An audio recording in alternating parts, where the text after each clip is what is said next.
सुप्रभात सभी को। आज मैं आप लोगों के सामने सामान्य व्यवहार का एक व्याकरण बिंदु लेकर के उपस्थित हुआ हूँ, जिसका शीर्षक है समयः। वस्तुतः प्रिय मित्रों, विद्यार्थियों, समयः जो विषय है ये विभिन्न प्रकार की प्रतियोगी परीक्षाओं में और विभिन्न प्रकार के जो राज्य सरकारें हैं और उनके जो शिक्षा के जो उपक्रम जो बोर्ड इत्यादि हैं, केंद्रीय माध्यमिक शिक्षा बोर्ड और एनसीईआरटी इत्यादि के द्वारा अपने पाठ्यक्रम में समयः विषय को शामिल किया गया है। संस्कृत में समय को किस प्रकार से देखा जाता है, किस प्रकार से देखने का क्या तरीका है, आइए हम इसके बारे में जानते हैं। समय को देखने से पहले यद्यपि आप लोगों को हिंदी में समय देखना आता है, अंग्रेजी में भी आपको समय देखना आता है, लेकिन संस्कृत में समय देखने के लिए आपको सबसे पहले संस्कृत संख्या का ज्ञान होना अनिवार्य है। आइए हम संस्कृत संख्या का स्मरण करते हैं। एकम, द्वे, त्रीणि, चत्वारि, पंच, षट्, सप्त, अष्ट, नव, दश। एक बार फिर बोलेंगे। एकम, द्वे, त्रीणि, चत्वारि, पंच, षट्, सप्त, अष्ट, नव, दश। एकादश, एकादश, द्वादश, त्रयोदश, चतुर्दश, पंचदश, षोडश, सप्तदश, अष्टादश, नवदश, विंशतिः। प्यारे मित्रों, आप लोगों को कम से भी कम 50 तक अगर संख्या का ज्ञान है तो संस्कृत में समय आप आराम से देख सकते हैं। आइए, वस्तुतः ये जो मैंने यहाँ पर बना रखी है, इसको संस्कृत में घटी कहा जाता है। घटी या घटिका कहा जाता है। संस्कृत में क्या बोलेंगे इसको? घटी अथवा घटिका। अच्छा, इसके अंदर जो ऐसे लगी रहती है, इसे सुई कहा जाता है हिंदी में। संस्कृत में इसको सूचिका, क्या कहेंगे इसको? सूचिका कहा जाएगा। सूचिका बजती है, समय होता है, ठीक है। कितनी बज रही है तो बजना, बजना जो शब्द है इसको संस्कृत में मित्रों वादनम, वादनम मतलब बजना। वादनम एक बजाना भी होता है, ठीक है। अब जब आपको संख्याओं का ज्ञान है, एकम, द्वे, त्रीणि, चत्वारि, पंच, षड्, सप्त, अष्ट, नव, दश, एकादश, द्वादश। यहाँ पर द्वादश तक ही संख्या इसमें है और ये आपको पता है कि प्रत्येक के बीच में 5 मिनट, ठीक है ना, 5-5 मिनट का ये है। प्यारे मित्रों, यहाँ पर संस्कृत की दृष्टि से इसको एक, द्वि और त्रि, ये हम बोलेंगे। एक, द्वि, त्रि। बजता है, क्या क्या बजता है, कितना बजता है, कितना समय होता है, ये सब हम अभी जानेंगे। संस्कृत में अगर प्रश्न किया जाए, हिंदी में बोलते हैं कितनी बज रही है, तो संस्कृत में होगा कः समयः। कः समयः, क्या समय है। संस्कृत में प्रश्न क्या करेंगे? कः समयः। प्यारे मित्रों, कः समयः कहने का अभिप्राय कितनी बज रही है। जब हमें एग्जैक्ट यहाँ पर सब कुछ ये याद है, कः समयः, तो यहाँ पर देखिए प्यारे मित्रों, संस्कृत में आपको याद है एग्जैक्ट टाइम 5 बज रही है। पंचवादनम, फिक्स टाइम अगर हो रहा है तो पंचवादनम। कः समयः? पंचवादनम। कः समयः? षड्वादनम। कः समयः? सप्तवादनम। कः समयः? अष्टवादनम। कः समयः? नववादनम। कः समयः? 10 वादनम। कः समयः? 11 वादनम। कः समयः? 12 वादनम। कः समयः? 1 वादनम। कः समयः? 2 वादनम, 3 वादनम, 4 वादनम, 5 वादनम। अब अगर मान लीजिए 15 मिनट हो रहा है, 5:15 बज रही है, 6:15 बज रही है, 10:15 बज रही है, तो सवा को संस्कृत में बोलते हैं सपाद। क्या बोलते हैं? सपाद। सवा का मतलब यह है कि एग्जैक्ट टाइम 6:15 मतलब 6:15, 6:14 नहीं, 6:14 को हम सवा नहीं बोल सकते। तो यहाँ पर क्या हो जाएगा इसका? सपाद पंचवादनम का समय यह सपाद पंचवादनम। इसके बाद सपाद षड्वादनम, सपाद सप्तवादनम, सपाद अष्टवादनम, सपाद नववादनम, सपाद दशवादनम, सपाद एकादशवादनम, सपाद द्वादशवादनम, सपाद एकवादनम, सपाद द्विवादनम, सपाद त्रिवादनम, सपाद चतुर्वादनम, सपाद पंचवादनम। ये 7:15 का समय यह सपाद सप्तवादनम।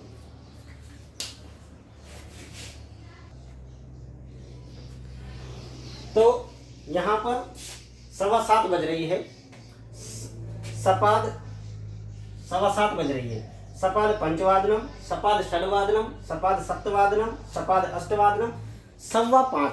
5:15 का मतलब यह है आपको सवा, जैसे हम हिंदी में बोलते हैं 5:15 बज रही है, 4:15 बज रही है, तो आपको संस्कृत का शब्द आगे बोलना है सपाद। ऐसे सपाद पंचवादनम, सपाद पंचवादन। फिक्स अगर टाइम हो रहा है तो वादनम जोड़ना है, संख्या लिखनी है पंचवादनम, लेकिन 5:15 बजे संपाद पंचवादन। अगर मान लीजिए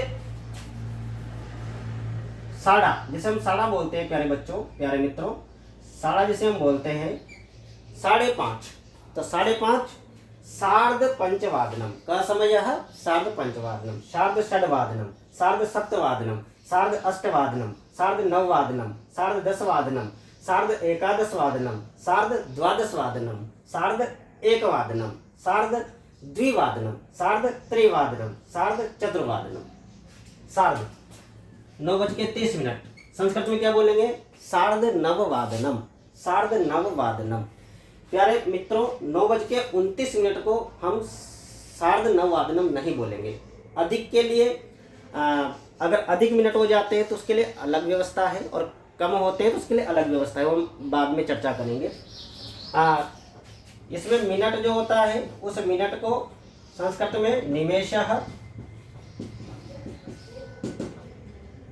सेकंड जो होता है, सेकंड को क्षणम या पलम, घंटा जो होता है होरा,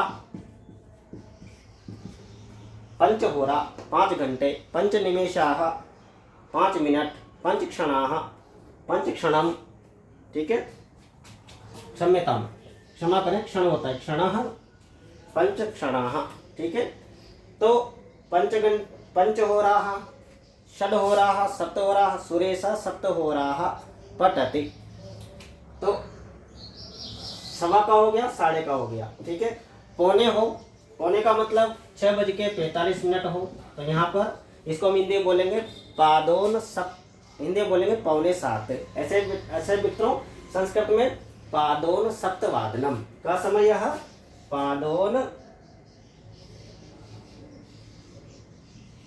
पादोन सप्तवादनम का समय यह पादोन सप्तवादनम, पादोन अष्टवादनम, पादोन नववादनम, पादोन दशवादनम, पादोन एकादशवादनम, पादोन द्वादशवादनम, पादोन एकवादनम, पादोन द्विवादनम, पादोन त्रिवादनम, पादोन चतुर्वादनम, पादोन पंचवादनम, पादोन षड्वादनम, पादोन सप्तवादनम। समझ में आया यहाँ तक? नेक्स्ट जो है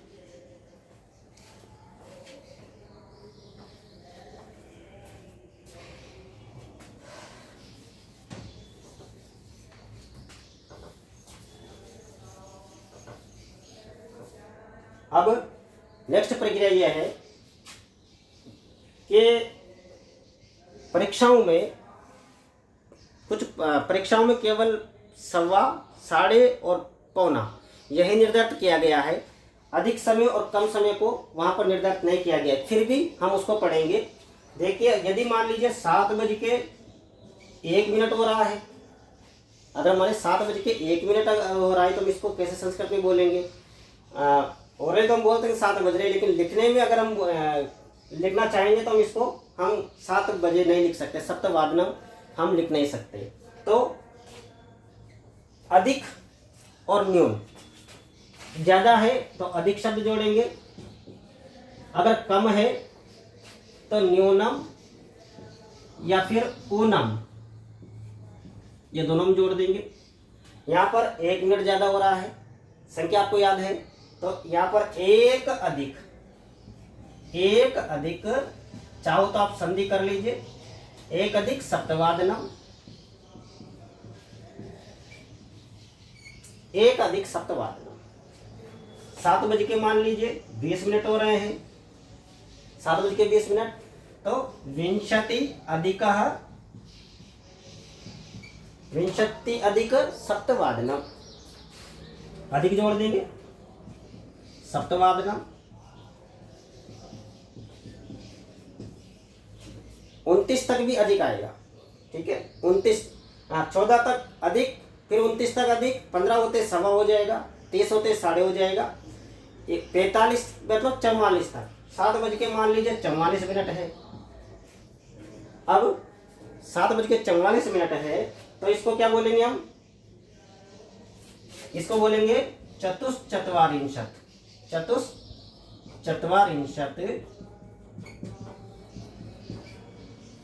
चतुश्चत्वारिंशत् अधिक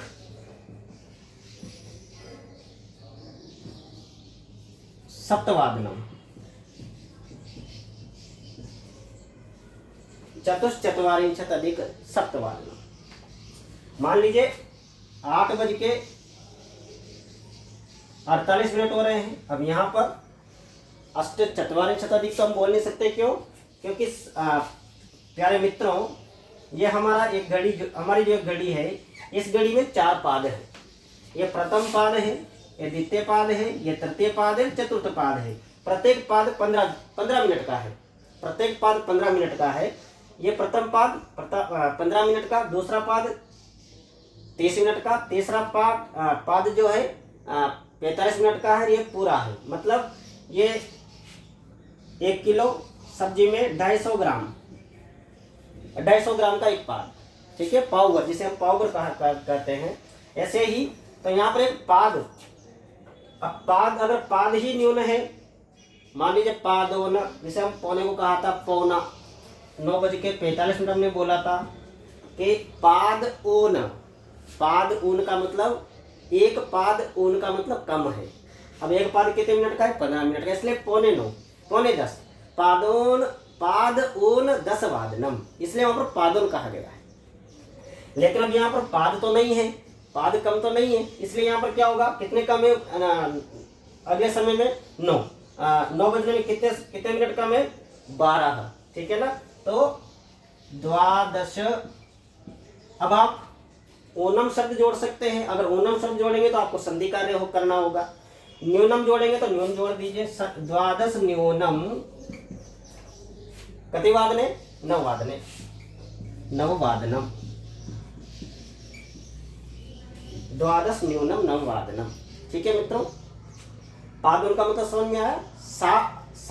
पादोन का मतलब यही है कि पाद ऊन, एक पाद ऊन, प्रत्येक पाद कितने मिनट का है? 15 मिनट का। तो इसलिए एग्जैक्ट जो 9 बज के 45 या 7 बज के 45 या 6 बज के 45 जो मिनट है, इसको पादोन कहा जाता है। मान लीजिए समय हो रहा है आपके 9:59 मिनट।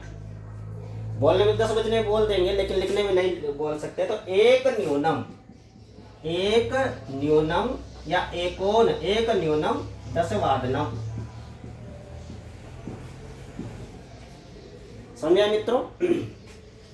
अच्छा, अगली बात यह है मित्रों कि यदि मान लीजिए परीक्षाओं में बहुत सारे मित्र थोड़ा कंफ्यूज हो जाते हैं कि कहाँ पर हम वादने लिखें, कहाँ पर कई जगह वादने लिखना पड़ता है, कहीं पर वादनम लिखना पड़ता है, ठीक है। समय सूचक शब्द है। अगर मान लीजिए आपसे समय के बारे में पूछा जा रहा है, नॉर्मल समय के बारे में कितनी बज रही है, तो आपको वहाँ पर वादनम का प्रयोग ही करना है। पंचवादनम, तो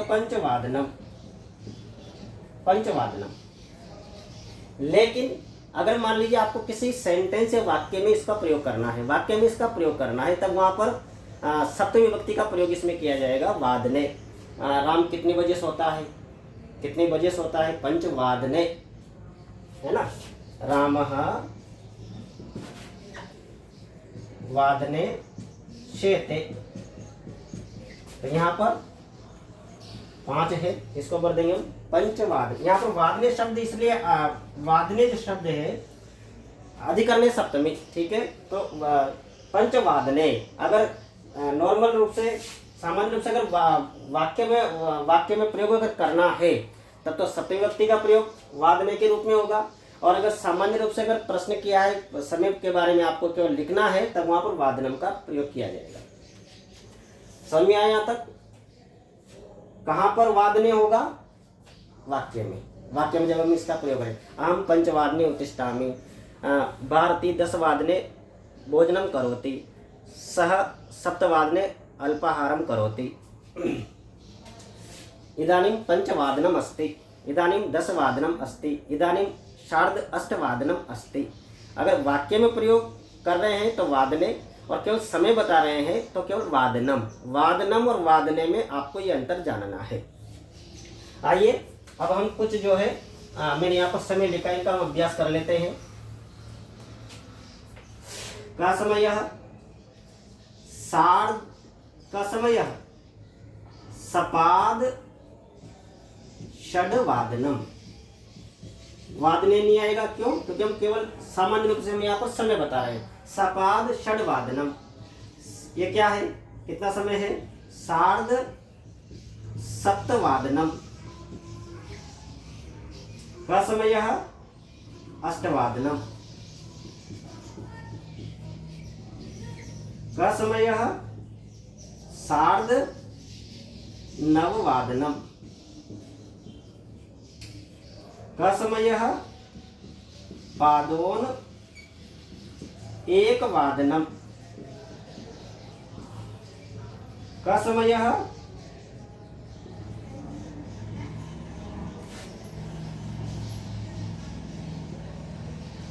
सार्ध 1 वादनम। यहाँ पर संधि भी कर, सार्ध 1 वादनम भी कर सकते हैं, संधि भी कर सकते हैं, सार्ध 1 वादनम।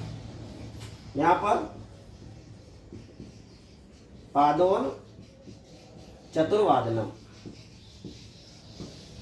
यहाँ पर सपाद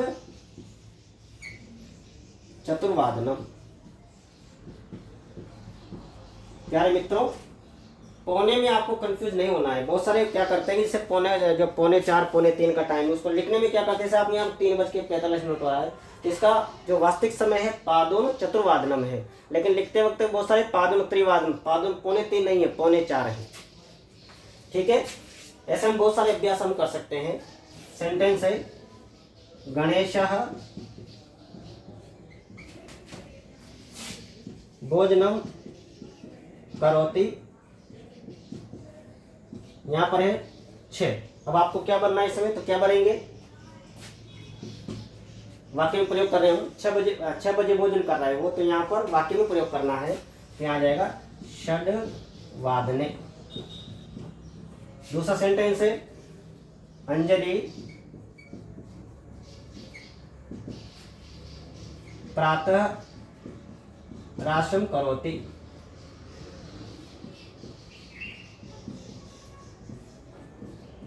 सप्त क्या हो जाएगा? सप्तवादने।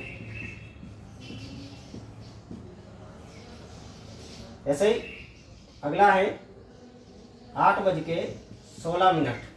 क्या होगा इसमें? क्या भरेंगे? 16 अधिक, क्योंकि अधिक है, सवा तो है नहीं, अधिक है, 16 अधिक अष्टवादनम।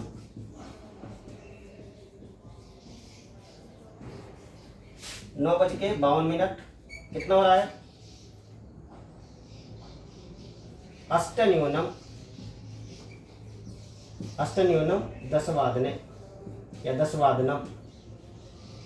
यहाँ वादने नहीं आएगा, वादनम नहीं आएगा, 10 वादनम, अष्टन्यूनम 10 वादनम। तो ये कम अधिक वाला तो विभिन्न प्रतियोगी परीक्षाओं में नहीं पूछा जाता है, फिर भी अपने हमारी जानकारी के लिए होना अत्यंत आवश्यक है। ये सामान्य समय की मैंने चर्चा आप लोगों के सामने की है। आपको ये वीडियो कैसा लगा देख करके कृपया मुझे बताएं, और अधिक से अधिक इस वीडियो को शेयर करें।